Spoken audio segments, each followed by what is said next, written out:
I really want to thank you all, and also Teresa for coming in at the last moment here, which is really wonderful. But I know it's been a really long day. I thank you for being our finale. It's a hard pole position to be in.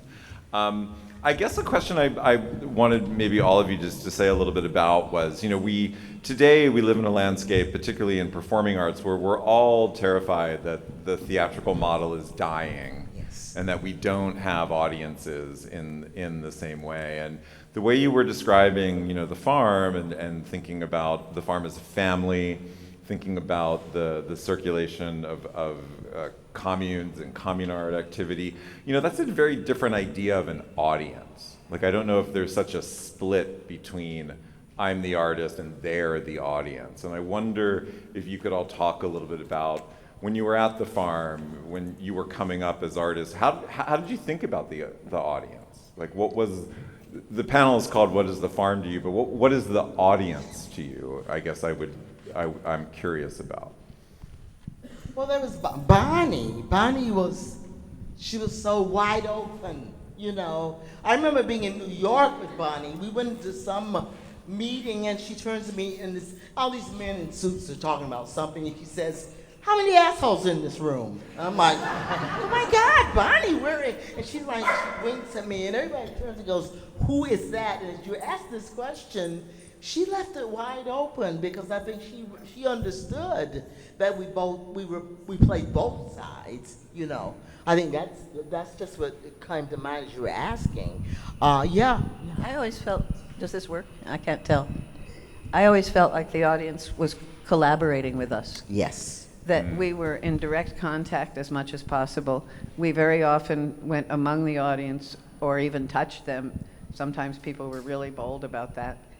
And we needed a lot of cooperation and support from them, and we got it. Mm-hmm. And I think she had this amazing inclusiveness in terms of the programming. She had to fill a lot of time and space, right? But at the same time, she let the artists do what they wanted, and bring their own control to the situation. And with us, we first came to the farm with working against Pinochet's dictatorship in Chile, and then we brought it out into street theater. So our audience was people on the street. And then to this day, the performances that I do are with a group called Rise and Resist, which is a group that is a political activist group. Our most recent thing was in front of Trump Tower. We did a clearance sale the day that he got the it ended up being like $450 million penalty for tax fraud. And everything must go. Gold-plated toilet, we got him. Spray on suntan lotion, we got him. Top secrets, we got him. And last time I looked, which was 2 days afterwards, there had been like 2.5 million views on one of the channels. I don't even look on them, but so it's the same spirit that when we had it back then. How was and then I want to open it up for questions, but I'm just curious about the how central or remote the farm felt from the rest of the city. Was it kind of more like, it was called a crossroads community, but was it also kind of an oasis? Like it was a way of getting away? I've always lived in the Mission, and I used to walk over Bernal Hill, actually with him on my back.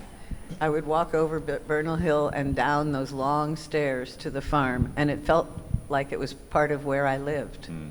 And that was very important, and that's continued. I still live in the Mission, and I still feel that connection. As I said, I garden there. I garden in the community garden. So that, for me, that's the center of San Francisco.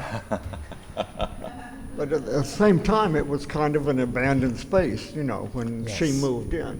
And so it was considered a little bit, the other alternative spaces were south of Market.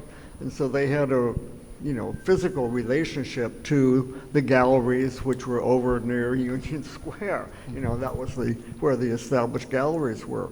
So it was in a sense, an outpost. But, it was Bonnie's energy that made it into something else.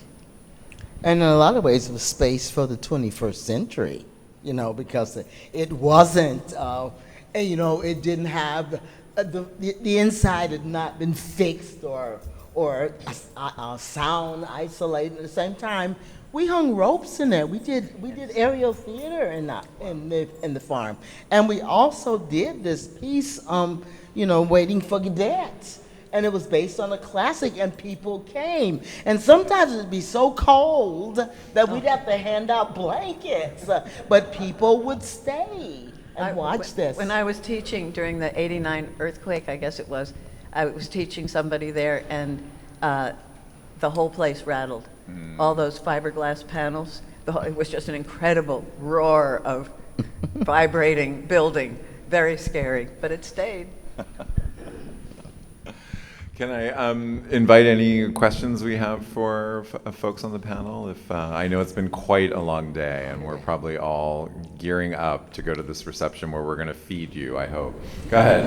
Yes, for Robert Greenquist, I just wanted to say you're such a wonderful person, and I was just impressed with your depth, and don't ever apologize for feeling deeply. Thanks. I was really surprised. 'Cause I can be a cold ass, you know, but I guess down in there. Thank you. No, you know, if anything, sharing that part of yourself is a reminder for all of us. Yeah, I think it made us realize that we were talking about a real person that we really loved, many of us, and that really affected our lives and gave us a home to grow and to flourish. And so I think, thank you. Dashiell and I went to visit Bonnie's grave in Casper. We couldn't find the grave, but the cemetery was so beautiful, I can't tell you. It was on a hillside overlooking the ocean, filled with trees. It was almost in the middle of a forest, and it was one of the most peaceful places you've ever seen. I was very glad I'd gone, and I knew she was there. Nice. Go ahead.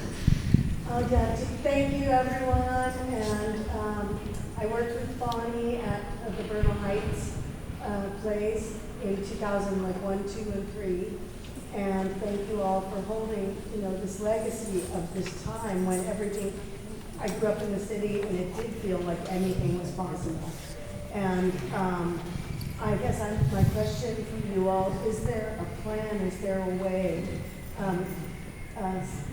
The Cellmark's representative was speaking about a way to coalition, like all these different groups that are holding, you know, nonprofits that are holding these green spaces, nature walks, all over San Francisco in these little, you know, kind of silos in a way. And is there a plan? Is there a way Fort Mason might convene a charrette to help coalesce citywide, you know, and demand for, you know, that the city, DPW, Department of the Environment and Parks, come and support this as a collective, like, climate adaptive effort for infrastructure, green infrastructure, and to kind of reestablish a map of the commons.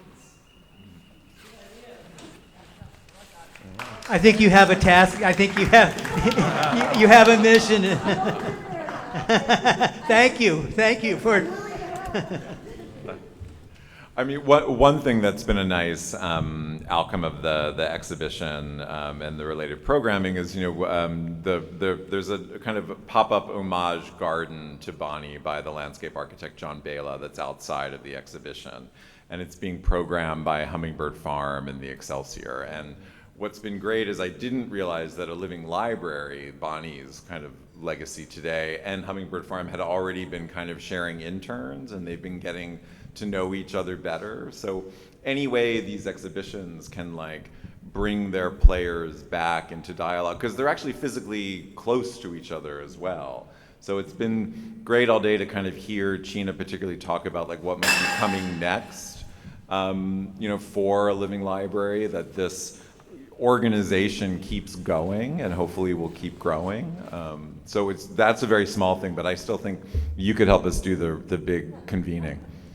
I agree with Robert. There was go ahead.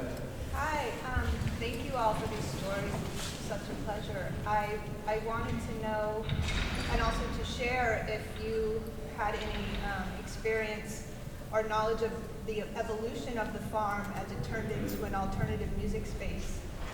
And as a teenager, when I got to San Francisco in '85, as a runaway, the farm became my home away from home, and I was there every weekend. And it was a very political scene. It was a punk scene.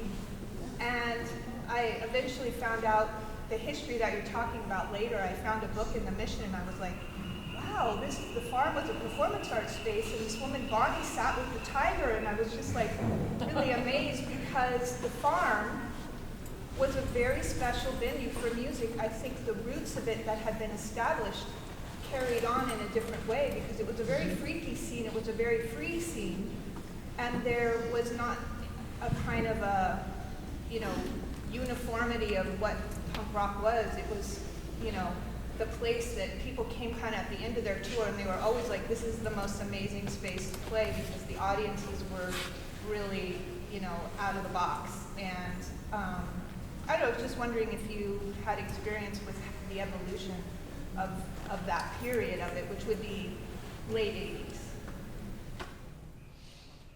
I don't. I left in '81. Do you, Jack was a musician, right? Is that kind of how that legacy continued? Did Jack have traditional bands at the farm or in the 70s? Well, he played with the mic. Frank? Andy, are that you guys, right? I was running the farm in the punk days. We'll meet each other. Really because money, it was really about the money. Is that we needed a new model because the arts money in the 80s dried up. And when I took over in '83, there was really no money. And we just were able to do this different model and turn it into a dance hall. But at the same time, we were still having tours. The mime troupe was there. Maker Circus was there. It was still the same place. We still did art shows, but we just got known for our music, really, especially the punk music. So Well, I hope you can all hang out. What I want to do is thank you all and have us go to a reception. Well, but we want to do is thank you and Tanya and Mary Jane for making all of this happen. The books are going to be available. We're all going to hang out, and we'll be in the front. Hey, can I say one more thing? Right. This is the new farm. I don't know how many of you are aware of that, but this is a transition in the Bayview and Penn Fargo Way. And it's not the same exactly, but there's chickens running around and there's city grazing goats next door, and we have 2 performance spaces, and there's 2 plant nurseries, so I recommend that you all check it out. Where is it? Where's Bayview? This is in the Bayview across from Heron's Head Park, Penn Fargo Way. And we have a website, the New Farm SF, which is in development. I recommend you all come down. And with your Earth Day,